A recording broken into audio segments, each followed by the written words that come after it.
Hey guys, it's Stephanie, and today I wanted to talk about the lowest rated books that I've rated high or that I actually really enjoyed.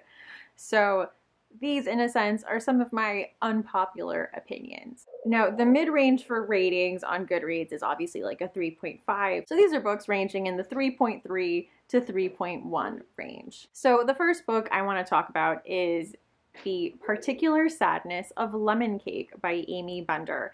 This is a fabulous story about a young girl in California who one day gets a power. And that power is when she eats something, she ingests all of the emotions that come with that food, with the person making it and where it came from, and basically every person who has touched that food.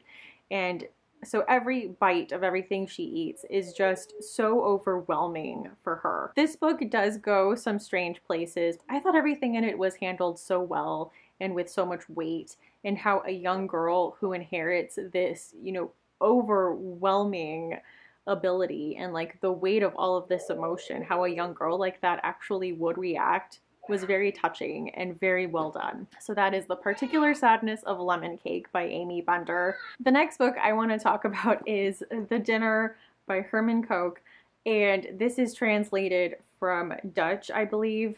And this is, I guess, not a book for people that need someone they can root for. Everyone in this book is terrible. Even the person that is like the lesser of two evils, still a bad person. But that's not the only thing.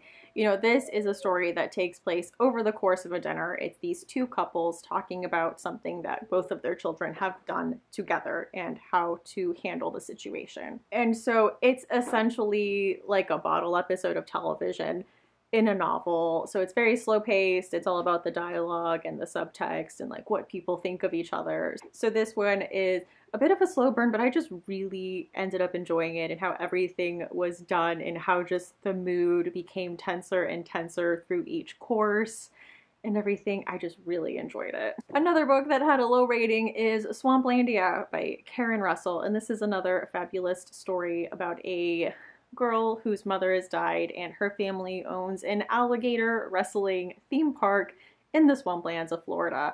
Unfortunately, they are in financial ruin, and all three of the children try to figure out a way to save their family park.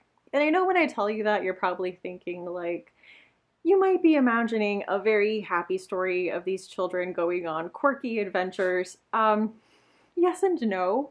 It is quirky, it does have a fabulous element, it is very dark, it is very bleak, and so I think a lot of people might get blindsided by that fact, trigger warnings for rape, for example. Like, this book gets dark, and it's very bleak, but there's so much about it that I thought was so beautiful and so well done, and I love reading the story and seeing the layers that Karen Russell is weaving as she's telling the story. A novella I really enjoyed was A House at the Bottom of the Lake. This is by Josh Malerman, who is the author of Bird Box and Black Mad Wheel and recently Unbury Carol. I think people were disappointed in this one because it wasn't a horror story, but I think it might have been marketed as such. This is a story about a couple who goes canoeing. They go to a new spot on the lake and they see like a roof peeking out of the water. And so they dive down and they see that there's a 2-story house under the water. And they become fascinated with the idea of this house under the water. And so they keep holding their breath and diving back in and exploring the house.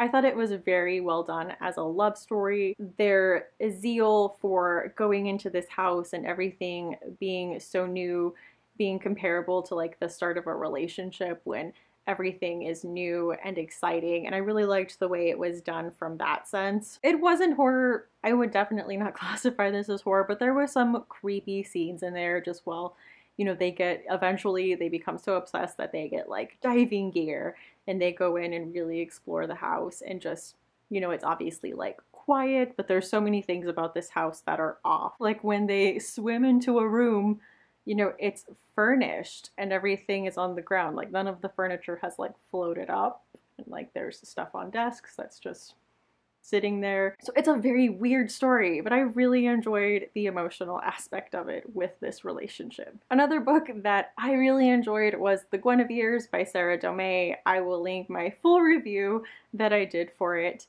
I like really loved the story. This takes place in a convent and is about four best friends, and they're all named Guinevere, but they go by different nicknames like Ginny, Vere, Gwen. They're in this convent and there's a war going on.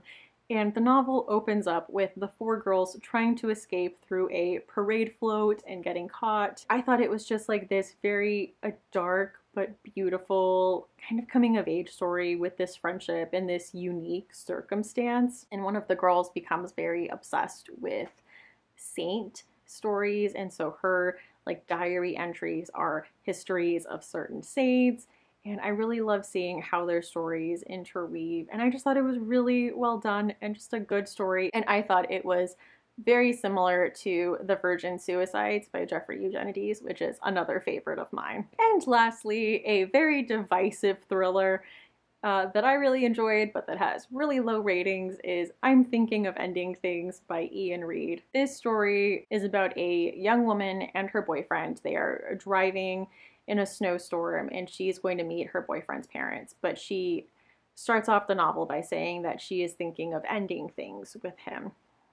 And the story, you know, obviously covers the conversations that they have in the car and what she's feeling, and she keeps getting these very eerie and strange phone calls and voicemails on her phone. And just the way that the tension builds in this story and the way that everything is handled and told, I thought was so well done. And this is a thriller, but I would almost put it in the horror category just because of how claustrophobic and how just off-centered everything feels right from the start. You just have that feeling like something's not right here. Like something bad's gonna happen. I know it. And I just thought that was done so well. Like that's not the easiest thing to do. And I really enjoyed it. Anyway, that was I'm Thinking of Ending Things by Ian Reid. So those are my unpopular opinions about books that I liked that I guess a lot of other people didn't. What are some books that you stand by even though other people don't love them as much? Thank you so much for watching, and I hope to see you again soon.